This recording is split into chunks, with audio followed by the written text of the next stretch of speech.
Hey.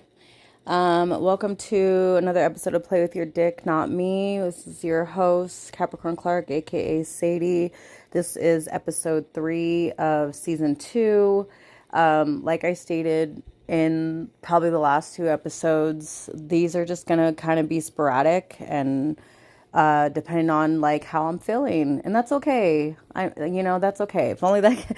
Could you imagine if that could be normalized? Like, hey, we only work when we feel like it. I mean, then we'd also get paid when our employer felt like it. But you know what I mean.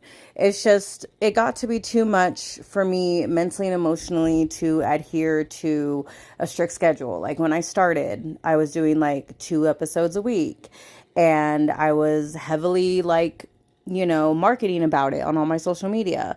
Did that help a little? Not really. And then I just got to the point where I was like, you know what? This is just getting too much for my mental and emotional health to like adhere to this schedule when I work full time. I'm a mom, I'm a wife.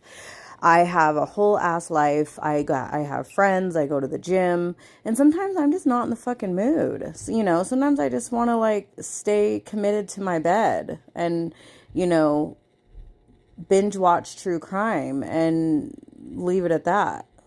But I keep doing this because I have listeners that have benefited from my podcast and the topics that I talk about, and I've gotten a lot of positive feedback. So that's why I keep coming back. But because this is my show, I can upload an episode whenever I feel like it. So, I mean, everybody else that's found their niche in podcasting and have a huge following and all that stuff, yeah, I don't know. They have to adhere to those weekly episodes, and that's cool. More power to them. But yeah, I'm not going to do that. So maybe if the demand ever grows, I mean, I guess I wouldn't know because I've been taking a break from social media. So if the demand has been growing, I don't know. So you guys kind of just got to hang on until I feel like making an episode. Um, but yeah, I've been taking a social media break and it's been amazing. I recommend everybody do it. I just woke up one day and was like, you know what? I never even wanted to get back on Facebook. I only did to promote my podcast, and it helped a little bit, but then it kind of became almost a full-time job, and I already have a couple of those. So yeah, but I just kind of stepped away. I hate feeling like I'm a slave to stuff like that. Like, like the first thing you do when you wake up in the morning or the middle of the night, if you wake up and you can't sleep, what do we all do? We check Facebook, we check Instagram, we check TikTok, we check Snapchat.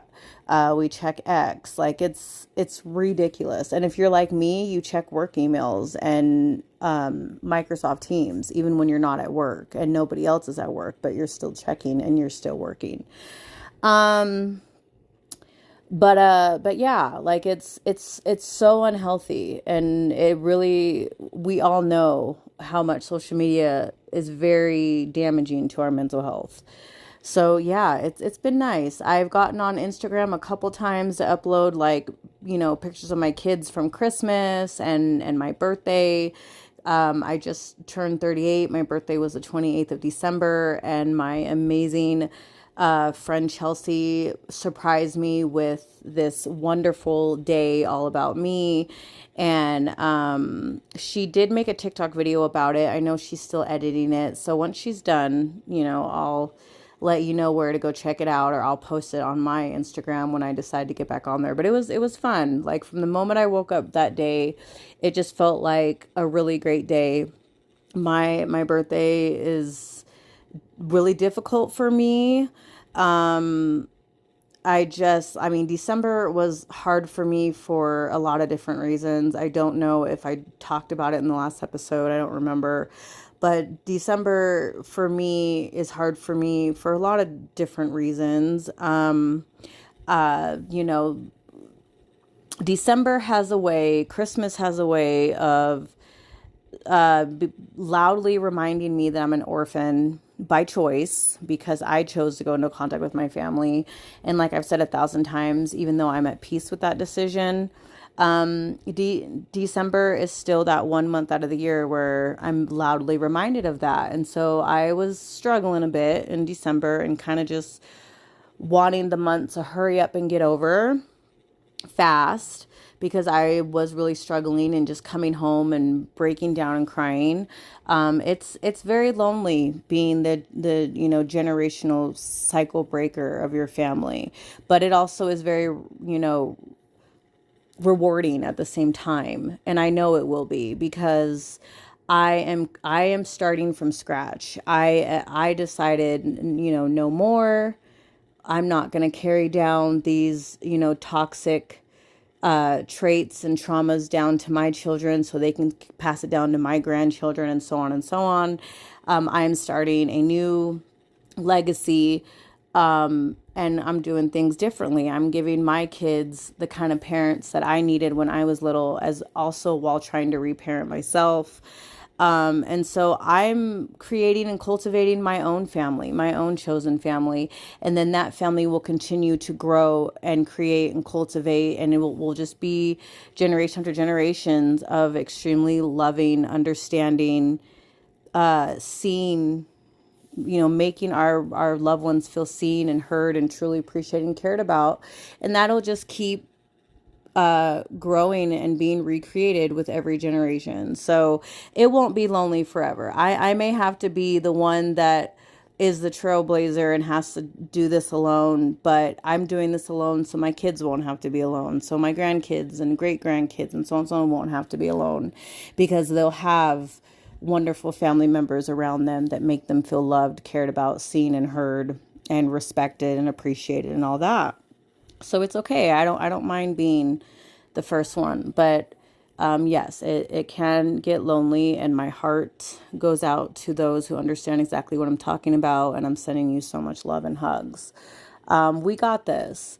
And I have something I realized, which again, I probably mentioned in a past episode when I was talking about Friendsgiving.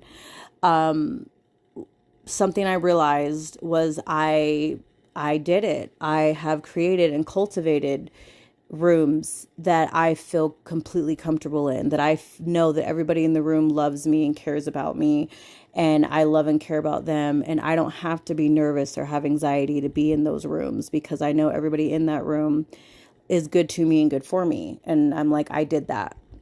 So, but anyways, my adopted mom passed away when I was 14.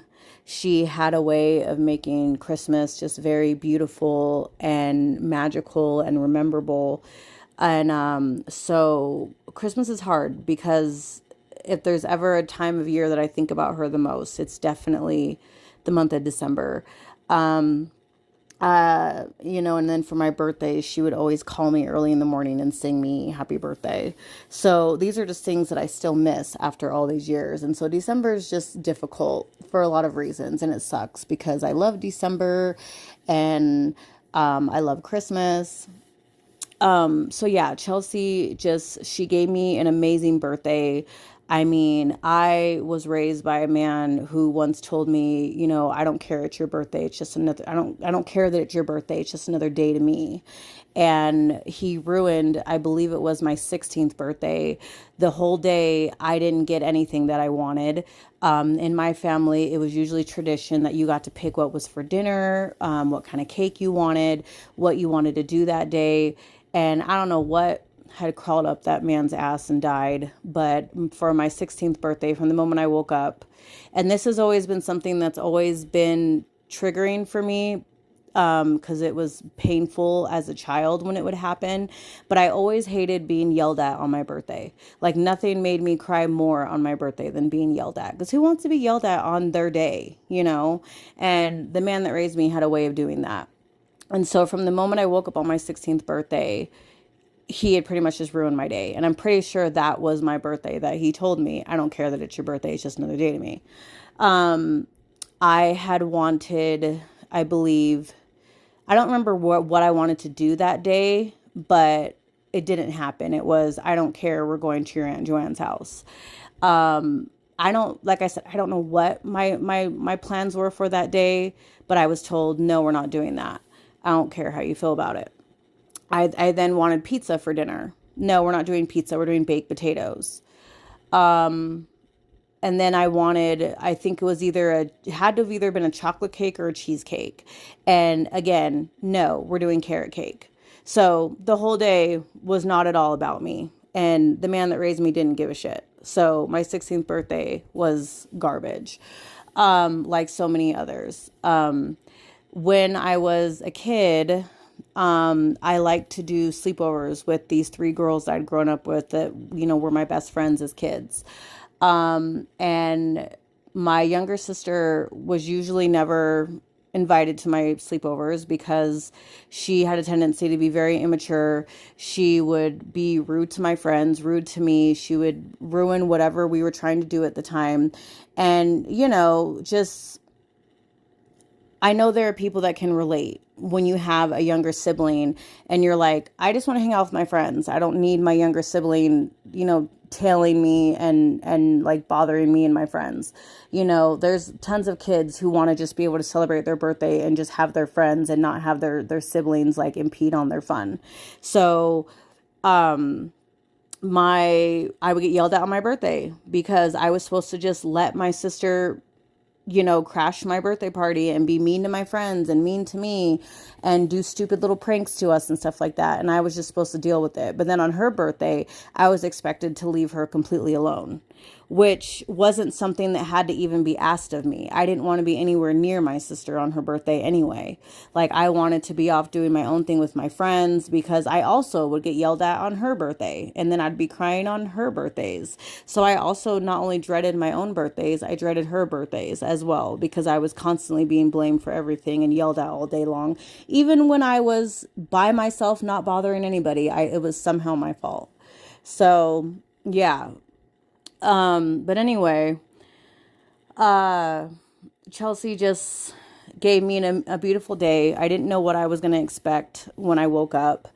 Well, Tiger actually started my day off beautiful. He woke me up at midnight and gave me a kiss and told me happy birthday and that he loved me.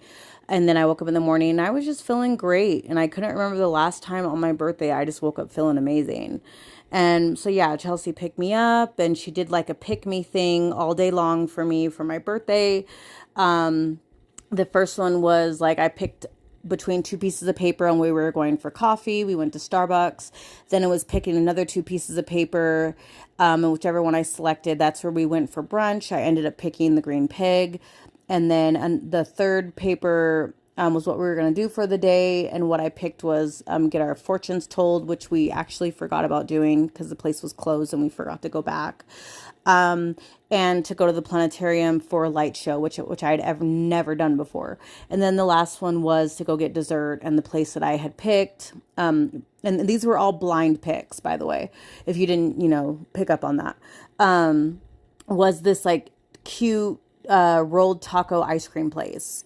And so yeah, it was an awesome day, and it was like a day of first because I had never been to the Green Pig. I had never been to the planetarium to go see a light show. I'd never been to this rolled taco ice cream place. So it was amazing. Like, it was amazing. And I really appreciated Chelsea doing that for me.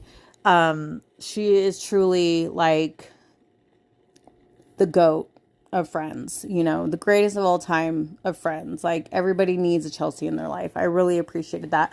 And it's not just what she did for my birthday. She has shown up for me in ways that nobody ever has through the years as far as like friendships go. So I just love and appreciate Chelsea very much. Like, from the day that she, graced and danced her way into my life.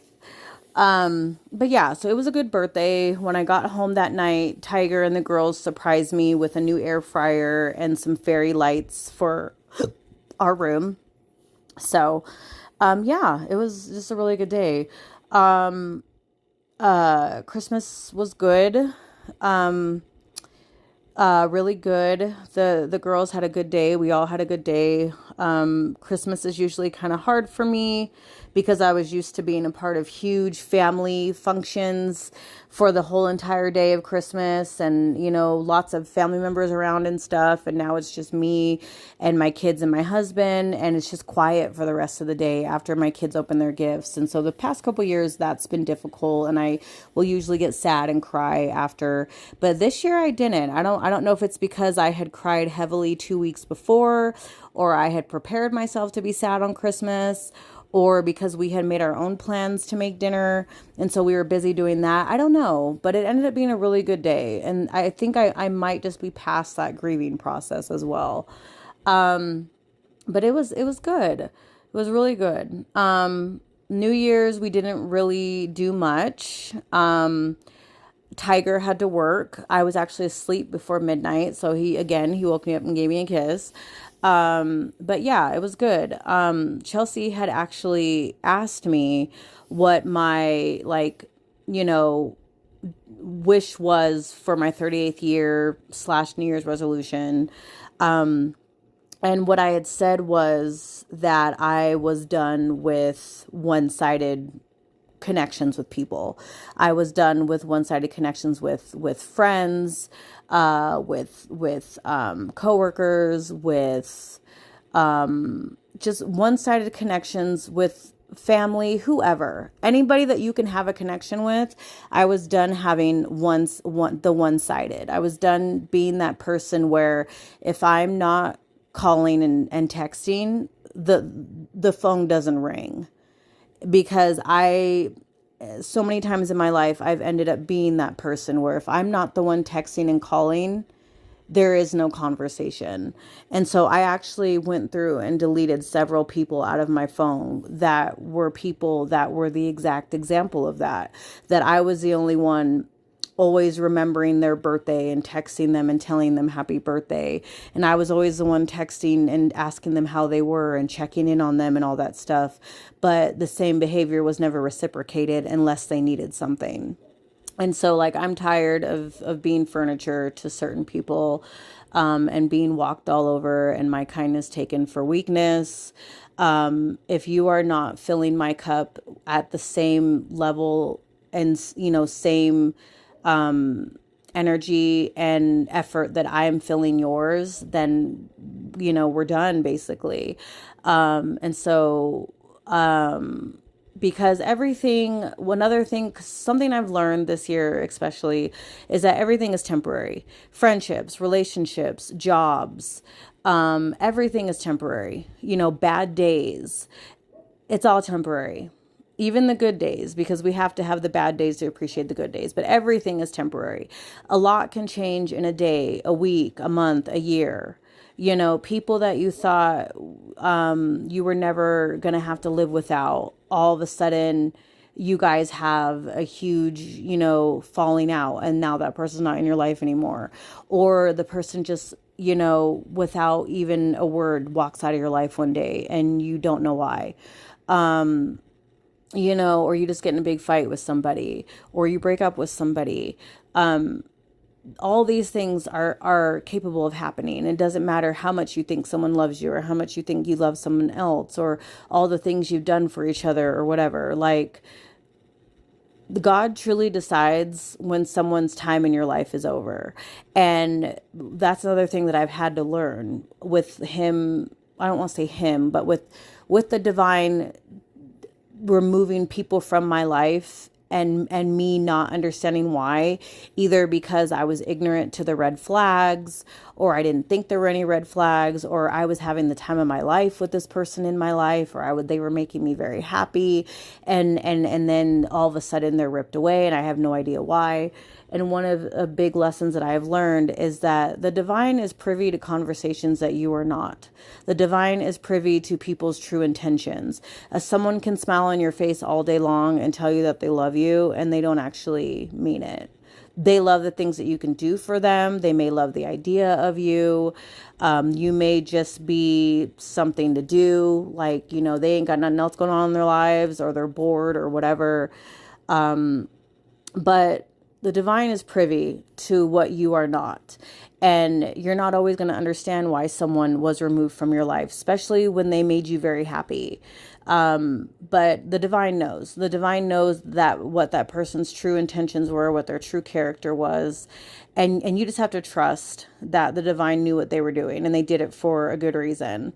You know, for, you know, misalignment or for realignment, I should say, for divine protection, because that person was only meant to serve as a lesson or, you know, a temporary stepping stone or, you know, whatever the reason is. And yes, it may hurt because you didn't want that person to go, especially if there was no closure or no explanation or whatever. But you eventually learn that you're better off and that there was a bigger purpose at play. And so, yeah, that's pretty much what I told Chelsea was that I wasn't doing one-sided connections with people anymore. And I'm making sure that I have more discernment with people.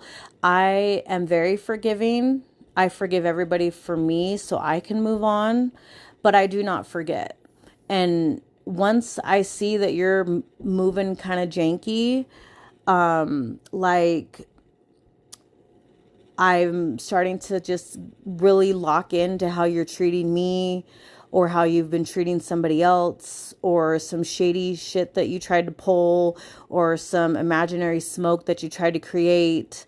And I realize that you're kind of a problematic person. I will take a major step back and decide I really don't want anything to do with you anymore. If I have to continue to communicate with you, given the fact that we may work together, then I will communicate with you further in only a professional setting, nothing more. Like you are no longer allowed space at my table. Like you are no longer allowed to stand, you know, within my light. You're no longer considered a friend of mine. And so, because I think that at times, like I would be blind to red flags of people, because I craved connection and craved bonds with people. But now I'm at a place where I absolutely recognize everybody that I have in my life and I don't need anybody extra. And so I'm having lots more discernment and I'm trying to make sure the boundaries I put up are healthy, the walls that I put up are healthy, because I don't want to box myself in and keep everybody out. Because there's always going to be more people that are going to love you, and I don't want to turn myself off to that possibility, because I still am a person that likes to make connections and care about people and love people and build bonds and stuff. But again, like I said, I'm being more discerning, more aware, definitely more self-aware, and really just paying attention to people and their intentions and the things that they say and if they back it up with action and all of that. So yeah, just no more one-sided connections with people. Like, not doing it. Like, if you're not showing up for me and how much I'm showing up for you, and I am one of those petty ass people, that if you don't tell me happy birthday or don't bother to remember my birthday, you're gonna get that same energy back. So that also falls in line with my 38th year of not putting up with one-sided bonds with people anymore. Is if you can't be bothered to remember the day that I graced the planet, then I'm gonna do the same thing. I'm gonna do the same thing, because I have that curse where I remember everybody's birthday, even if you're now my nemesis, or well, I don't really have any nemesis, but it was just funny to say.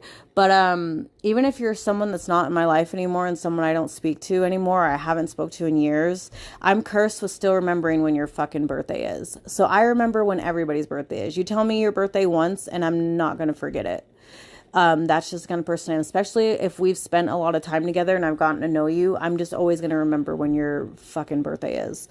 And so that goes for everybody in my life. Like, I tell everybody happy birthday. And there are tons of people that don't even bother to do the same for me. I'm not expecting a card. I'm not expecting a gift. I'm just expecting acknowledgement. That's it. Because my birthday already gets forgotten because it's smack in the middle between Christmas and New Year's. So, yeah, I'm that petty. Like, if you don't, I mean, like, I know that I wasn't on social media last year for my birthday since we're now in 2026. So, I mean, a lot of people do depend on Facebook to remind them when people's birthdays are. Fine, that's fair. But if we've been friends for a few years and you still haven't bothered to remember when my birthday is, but I know when yours is, yeah. So that also falls in line. Like, as hard as it is for me, because I will notice that it's someone's birthday. And even though I go, oh, well, I'm not even going to waste my time because they didn't tell me happy birthday, I'll still sit there and fight it for several hours that day. Like, you know what? I'm not this person. Just tell them happy birthday. Only for me to be burned again year after year when they don't bother to tell me it back. You know? But yeah, I can be that petty. It's not hard to text somebody happy birthday. It's really not. And it's not hard to tell somebody thank you either when they tell you happy birthday. But anyways, so yeah. New Year's Day, was it New Year's Day? Yeah, I think it was New Year's Day. We have an elf on a shelf. Her name is Sparkles, and we have a Saint Bernard dog named Harley that both come visit us every Christmas. They show up the day after Thanksgiving. They went back to the North Pole New Year's Day. I have a very hard time year after year saying goodbye to them. And last year I didn't handle it very well, and I sobbed for several hours.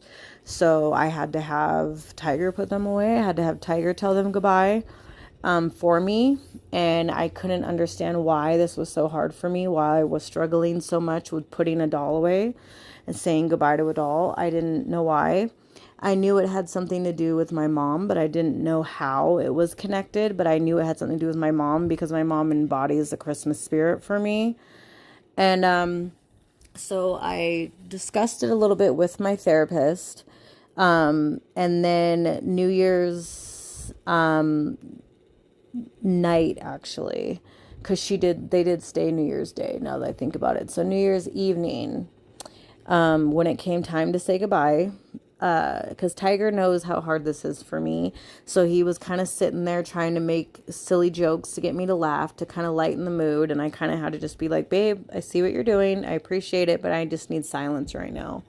So, and my therapist had suggested maybe talking to Sparkles and telling her, you know, how much she means to me and how happy she makes my household and everything. And so I tried it. And I just kind of held her and gave her a kiss and hugged her and stuff. Tried to put her in her box. Couldn't do it. Grabbed onto her again and just held her. Tried again. Couldn't do it. Tried again. Couldn't do it. Tried again. Couldn't do it. And then I finally was like, took a deep breath, put her in her box, put her away. And then I kind of paced back and forth in my room, went to the bathroom, came back, sat in my bed next to Tiger, and just started sobbing. And in the middle of my sobbing, I told Tiger, I figured it out. I think I figured it out, why this is so hard for me. And so he sat and listened, and I told him that the reason why I have such a hard time saying goodbye to Sparkles is because every year when she comes, she brings the Christmas spirit with her. And my mother, that passed away when I was 14 in a fire, embodies the Christmas spirit for me because she made Christmas so magical when we were kids. And if my mom were still alive today, she'd have like 12 Elf on a Shelf. She would have loved that Christmas tradition. If she would have invented it herself had she thought of it.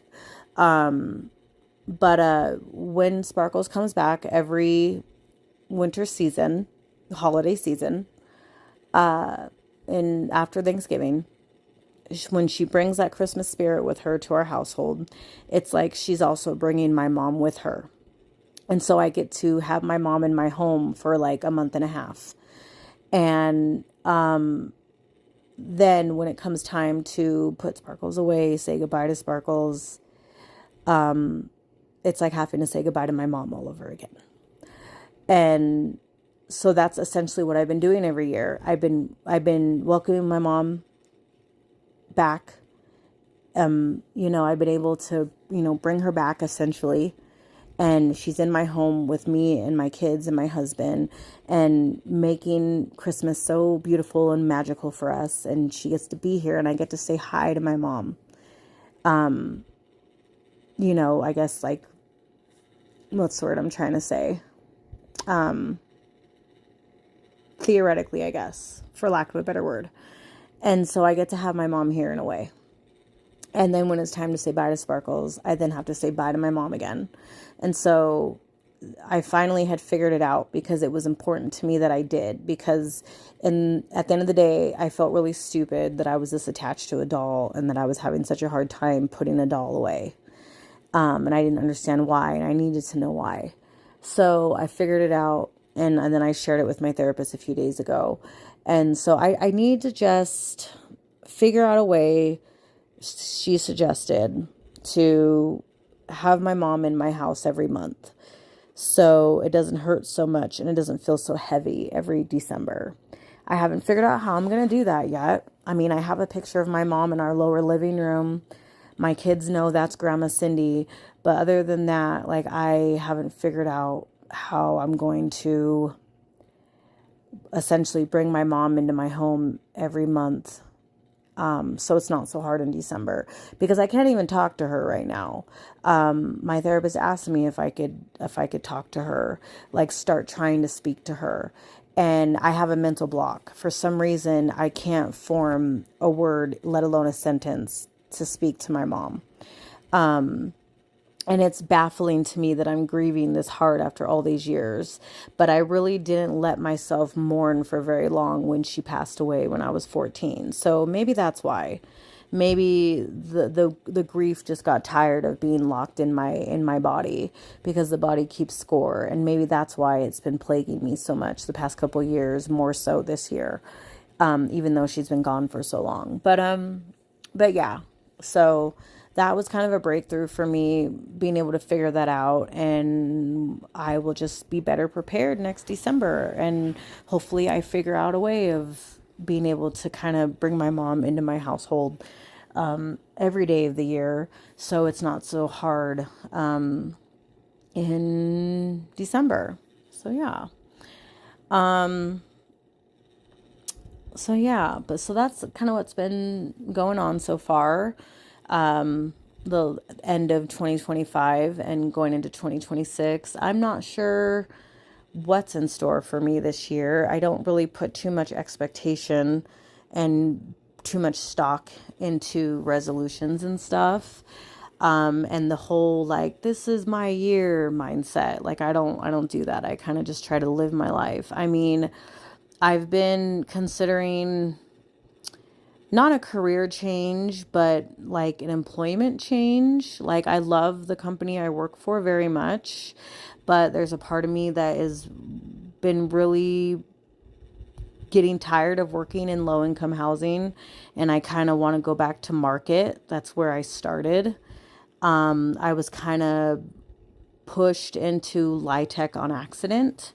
When I worked for another property management company a few years ago, and I was only supposed to be the part-time assistant manager, because I was also going to school to become a nurse. And that manager unexpectedly decided to quit like 3 days after I started. And so I kind of got thrust into the property manager role without the title, and was thrown in, like, baptized by fire into LIHTC. I didn't even know what that was at the time. And so, yeah, and I've been in it ever since. And the past couple of years, when I've been in between jobs and I've tried to, stay in property management, and I've tried to gravitate back to managing a market property, as soon as they see LIHTC experience on my resume, like, those were all the calls I was getting, versus not really getting any calls for market properties. And so that's been very frustrating, because there's so much more stress and headache and paperwork that goes into LIHTC over fair house or over, market or conventional. You're still working with the general public. You're still working with people every day. So you're dealing with different personalities every day and conflicts and all of that. That doesn't change. I mean, maybe you deal with it less in marketing, or I don't know, not marketing, market properties, or maybe it's just a different set of complex or personalities. But I'm definitely tired of just all the extra paperwork and headache that comes with LIHTC. And so it's something I'm considering. So yeah, I also would really like another baby. It's probably not going to happen, but I'm manifesting it irregardless. I really just, I don't think that we're done. Tiger thinks that we are, but he also said we were done after our second daughter. Technically his first biological, but, and we weren't. He, without discussing it with me, decided to shoot up the club, and then we got pregnant with Zaria, our youngest. And that was all him. Like, he just went rogue. But yeah, I don't know. I don't know. Maybe this is like, I mean, I don't want to say it's a midlife crisis, because you don't want to have a baby under those circumstances. And the past couple of years, I've kind of gone, swung back and forth on, do I want another baby? Do I not want another baby? But like currently I like really want another baby. And so, yeah, I don't know.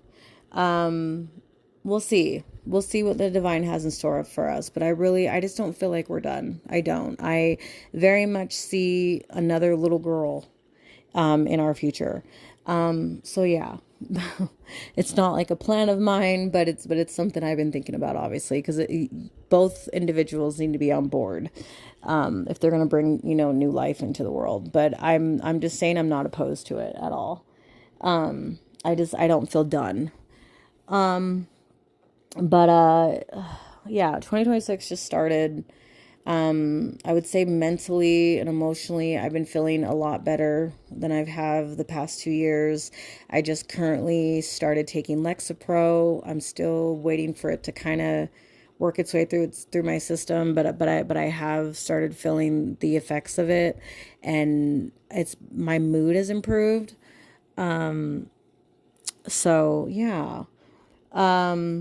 I'm still waiting for them to legalize shrooms, though, because I've heard lots of great benefits, including from my doctor, about microdosing shrooms and what positive benefits it has for mental health. So, when that gets approved by the FDA and all of that, and my doctor can write me a prescription. But other than that, like, the Lexapro has been helping.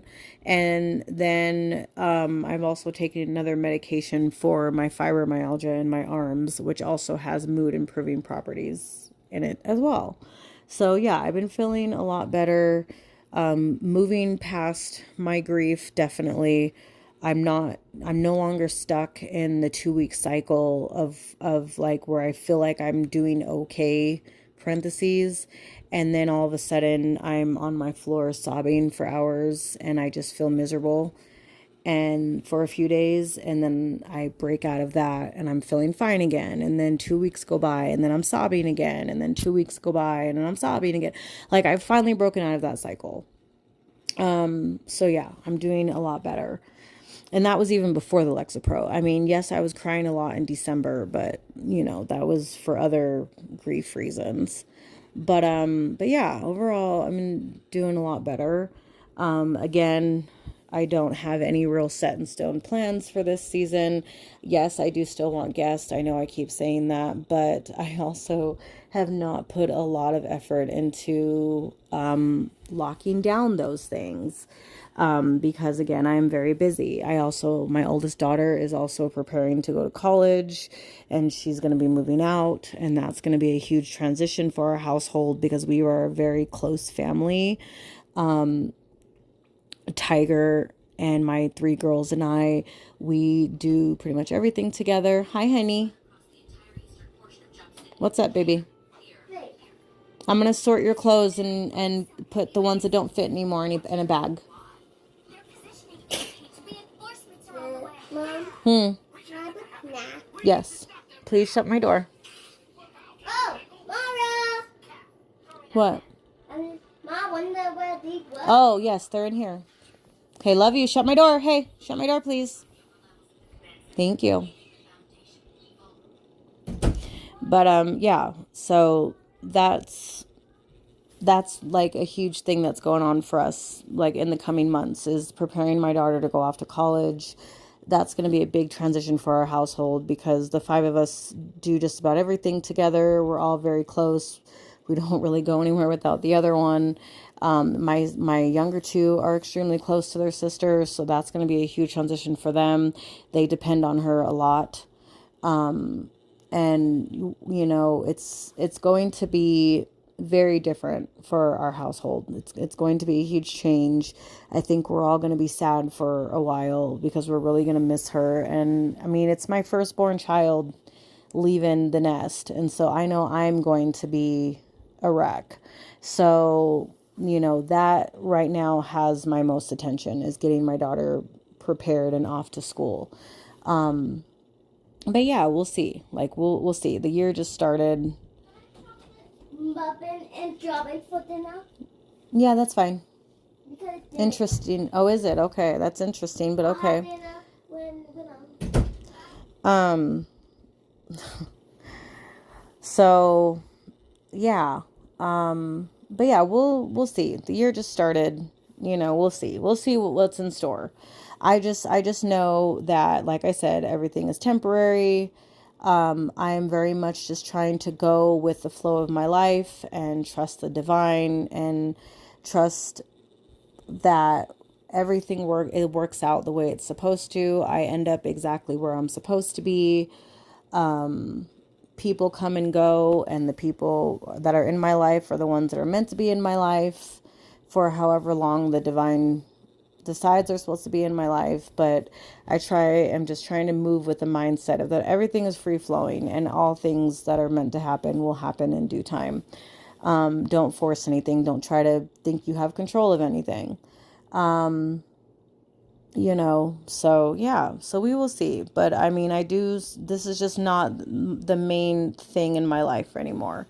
Is it still important? Yes, but it's not like the main priority that I can give 100% attention to. So, but it is still something important to me. But you know, we'll see how much more free time I have freed up once we go from a household of 5 to 4, and you know, we'll go from there. But I appreciate those of you that continue to show up and are continuing to rock with me, and I hope that what I have to share continues to, you know, resonate. And I'm here. You know, you matter. I see you. I hear you. This is why I keep doing this. Because from the messages I've received, this has helped people. So, and I know that it'll reach the people that it's meant to. So, you know, I love y'all, and I hope you safely made it into 2026. And for those of you that do have to believe that it's your year, I hope it is. So, yeah. As I always say, be fucking kind. You don't know what the person sitting next to you is going through. Person you just passed by at the store, the store clerk you just interacted with, your neighbor. You don't know what people are going through. So, you know, just be kind. But yeah, I'll see you guys in the next one.